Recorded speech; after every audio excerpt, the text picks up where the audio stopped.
سنقرئك فلا تنسى إلا ما شاء الله إنه يعلم الجهر وما يخفى ونيسرك لليسرى. أعوذ بالله من الشيطان الرجيم. بسم الله الرحمن الرحيم. الحمد لله رب العالمين والصلاة والسلام على سيدنا محمد وعلى آله وأصحابه أجمعين. Assalamu alaikum hürmetli qarindoshlarım. Hammalarining ushbu ulug' juma kunlari muborak bo'lsin. Alloh taolo bu ulug' kunda hammamizning qilgan ibodatlarini qabul qilsin, duolarini ijobat qilsin. Alloh taolo hammalarni salomat va xotirjam qilsin. Bugun biz Allohning izni bilan A'la surasining 6, 7 ve 8 ayetlerinin tefsirini bayan kılımız. Allah Subhanahu ve Teala ötken hafta okugan ayet-i kerimelerde özünün kudretinin kandak kattılıkını, yaratkan nerselerinin Allah Taala'nın kudretini, ulug'luqini, ko'rsatganligini bayon qilgan edi. Bugun o'qimoqchi bo'lgan oyat-i karimalarda Alloh taolo Rasululloh sallallohu alayhi vasallamga vahiy qilgan, ya'ni tushirgan bu Qur'oni Karimni unutib qolmaydiganligi va Rasulullohni asan yo'lga muvaffaq qiladiganligi haqida Alloh taolo Rasulullah'a kapolatlik berdi. Alloh taolo shundoq deydi: Astag'firullah, sanuqri'uka fala tansa. Ey hurmatli payg'ambarim, biz seni o'qitimiz. Fala tansa, sen unutmaysan. Yani Resulullah sallallahu aleyhi ve sellem okuş yazışını bilmekti. Mekke'de peygamber boğuçuluk hiç kimden bir narsa okuşunu yoki xat yazışını öğrengen emas. Resulullah'ın okuş yazışını bilmeydiğanlığı onun hak peygamber bo'lganligining mo'jizasi. Okuş yazışını bilmeslik bütün insanlar için ayıp bo'lsa, Resulullah için hak peygamber ekanligining isboti.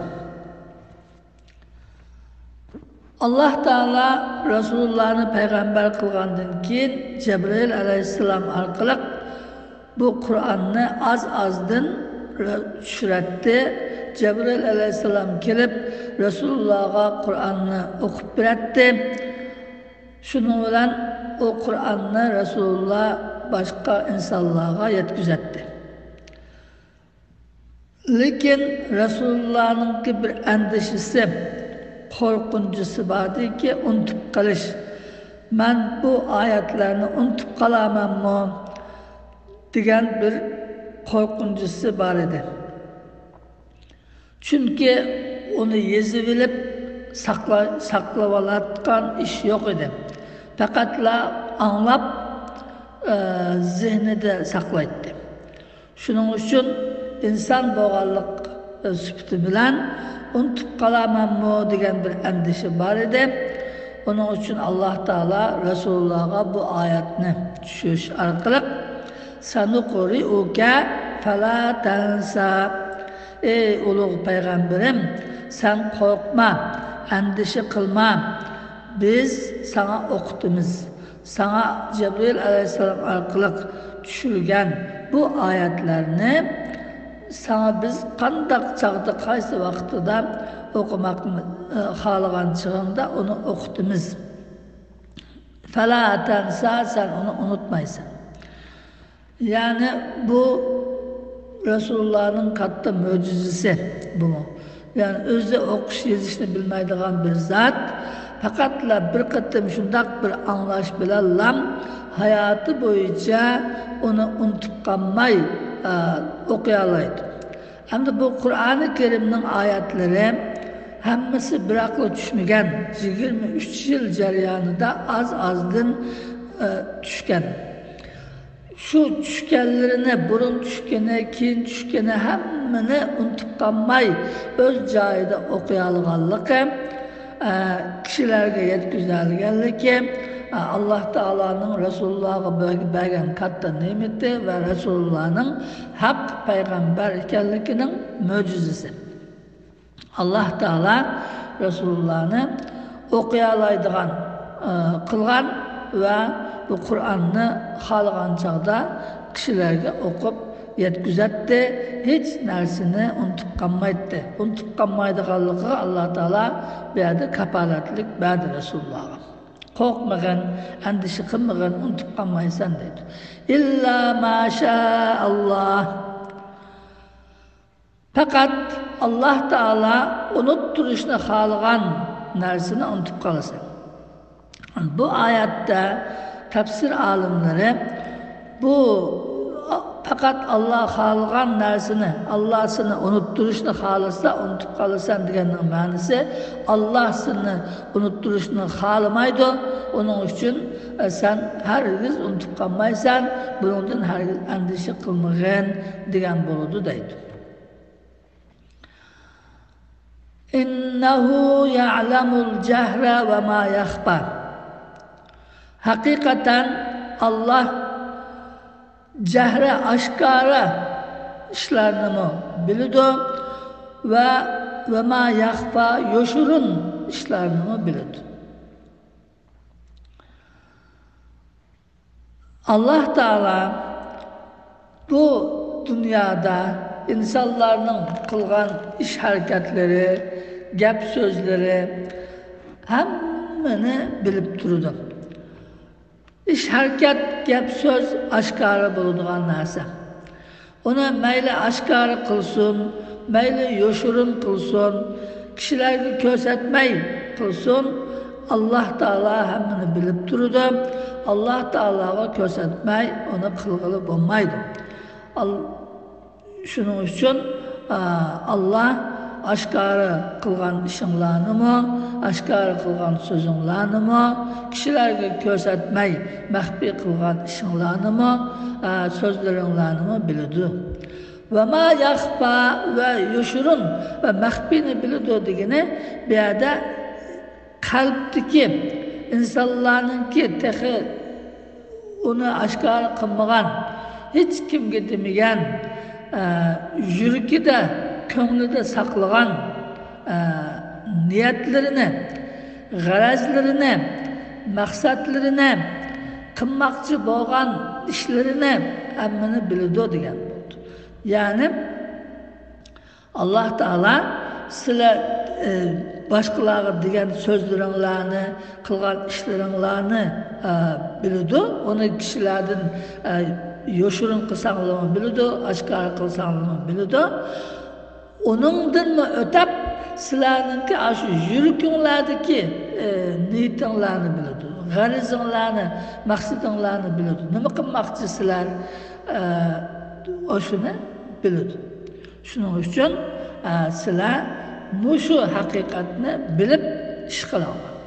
Allah Teala'nın sizlerini her halatta körep durduğanlıkını, her halatta kılgan işlerini, kılmagan işlerini ve kılmakçı boğan işlerini, köngüllerde pükken maksat garizınlarını hemmini bilip durduğanlıkını ve bunun hesap aldığı Allah Teala'dan hiç kandak narsını yoşuranmaydıganlıklarını şunu bilip iş kılınlar deydi. Demek yani bizningki barliq işlerimiz Allah Teala'ga aşkar. Biz insanlardan kaçıp, kanunlardan kaçıp, cezadan kurtulup kalışımız mümkün dünyada. Lakin Allah Teala'nın kaçış mümkün emas. Çünkü Allah Teala hem narsani biladi, Allah Teala'dan hechimini yoshlanmaymiz. Shuning uchun biz mushu haqiqatga qarab ish qilishimiz kerak. Her bir qilgan ishimiz Allah Teala'ga hesap beralamizmi, hesap berolmaymizmi? Bu ishni Allah'ın aldığı bağında nima deymiz? Şunu oylab Allah Teala'ga hesap beralaydigan işlerini kılışımız, hesap berolmaydigan işlerini qilmasligimiz lazım. Ve başkalarga yamanlık kılış, suikast planlash, hiç kim kömünü dep kişilerinki hakkıga tecavüz kılış diyen okşaş işlerini insanlar kömügen bilen Allah Teala körep durdu, Allah Teala bilip durdu. Bu dünyada kılgan yoşurun, kılgan yamanlıklarımızga ceza almağınımız bilen Allah Teala onu çokum cezalaydı dep bilsek o çağda biz doğru yolda mağalayımız şeytanın azdırışlarına, nefsimizin akısına kirip ketmeyimiz. Her kandak işini meyli insanlar kösün, meyli kömüsün, doğru kılımız. Çünkü biz Allah'tan korkumuz, Allah'ın mükafatını, Allah'ın rahmetini ümit kılımız, Allah Teala'nın hem ahvalımızı bilip durduğallıkını bilimiz, onu aşının işinimiz şunun için bizimki barlık işimiz nahayeti doğru. Meyli insanlar köygen yerde olsun, meyli köymegen yerde olsun, hemişe doğru iş kıldığan, doğru söz kıldığan, doğru niyetlik, doğru garazlik insanlar bulumuz. Şunu bilen bizimki Allah Teala'nın rahmetine erişiş, dünya ve ahirette baht saadetke erişişimiz toluk bulut. Ve nuyassiruke lil yusra. Ey hürmetlik peygamberim, seni biz asallıkka, asan yolga muvaffak kılımız. Yani ey hürmetlik peygamberim, bu Kur'an-ı Kerim'ni nazil kılış, düşürüş bilen Kur'an-ı Kerim'de buyurulgan şeriat hükümleri sana kılışkı tegişlik, ümmetinge yetkizişki tegişlik boğan bu işlerin hemmesi nahayeti asan işlerini sizlerge buyuruymiz, asan işlerge muvaffak kılımız, sizlerge hergiz kıyınçılıkını halımayımız, sizler kılanmaydıkan kıyın işlerge buyurmayımız. Qaraydıgan bolsak, Allah Teala'nın ki bu Kur'an-ı Kerim'de düşürgen şeriat ahkamları, yani bizge buyruğalları, namaz, roza, zakat, hacga okşaş ibadetlerge qaraydıgan bolsak, insanga hergiz egri kiradigan yeri yok. Şundak asan ada kılıp bulduğun ibadetler. Ve Allah Teala küllük turmuşumuzda kılışkı tegişlik işlerini, buyurgan işlerini ve yeydiğen narsalardan halal haramlarını aldığan bolsak mı, halal şundak köp, şundak asan, haram işini kılış şundak kıyin, şundak tas. Şunun oluqlanma bazı insanlar şu asan halal işini koyup kap, özünü özü kıynap, tas bolgan haram işini kılıp ceza uçraydı. Halal işler, halal yemeklikler, onun erişiş, şundan asan. İnsanlar bilen boğan muamele kılışta birbirimizge her türlü söz, iş, hareketlerimizde ahlakımızga qaraytgan bolsak mı, Allah Teala buyurgan, Resulullah sallallahu aleyhi ve sellem ügetken bu güzel ahlakla güzel hareket, güzel söz bunlarını kılmak şundan asan. Hem asan, hem bizge rahatlık birdi, hem könlümüzde şundan söyündürüdü. Bunda asan güzel ahlaklarını Allah Teala buyurgan. Ama bunun tartışını kılıp birisi rencitediğen, birisi hakkını alıp aldığan, birisi tıllaydıgan, yaki uruduğan diyen okşaş bundan işlerini kılış, bu aslında ters. Bu hem insanın ki könlüne şundan bir aram kıldı, rencitidi, insanların otosu düşmanlık payda kıldı. Şunday qiyinchiliklarni paydo qildi. Shunday qiyinchiliklarga qambusin deb Alloh taolo bizni shunday chiroyli so'z, chiroyli ish, yaxshi so'z, yaxshi ishlarga buyuruydi, go'zal axloqlarga buyuruydi. Bu ishlarni shunday osonlashtirib berdi va bunga muvaffaq qildi. Muvaffaq qildi degan shu ishlarni qilishga Alloh taolo yordam qildi.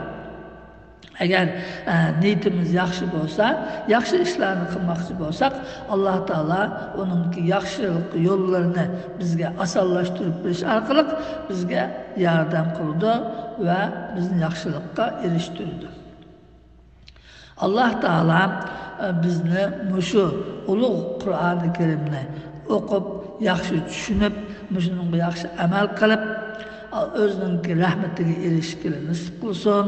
Alloh taolo bu dunyoda hammamizni iymon bilan yashab, iymon bilan huzuriga bog'liq nasib qilsin.